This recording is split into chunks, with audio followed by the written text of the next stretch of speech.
ભાઈઓ બહેનો, નસીબ નહીં વિશ્વાસ બદલાવે છે. એકવાર દિલથી બોલી જાઓ, 71 માતાનો જય હો. કોમેન્ટમાં લખજો જય 71 વહાણવટી. તમારા દુઃખ દર્દ જરૂરથી દૂર થશે. મિત્રો નવા હોય ચેનલને સબસ્ક્રાઈબ કરી લેજો. માં બધું જોવે છે.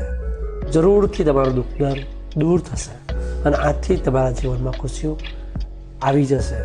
સારું કામ થાય બધાનું, વધારે લોકો જોડે ભક્તિ પહોંચે, બધા સુધરે અને માનું નામ વધારે લોકો લે, મિલિયનમાં લોકો લે. એટલા માટે એક ભક્તને જરૂરથી શેર કરી દેજો.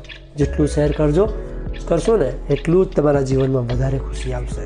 કારણ કે માં બધું જોવે છે કે એની ભક્તિ વધારે માણસો જે માણસ ફેલાવે છે એના જીવનમાં જરૂરથી માં ખુશી લાવે છે. કોમેન્ટની અંદર જય 71 લખજો. જય માતાજી.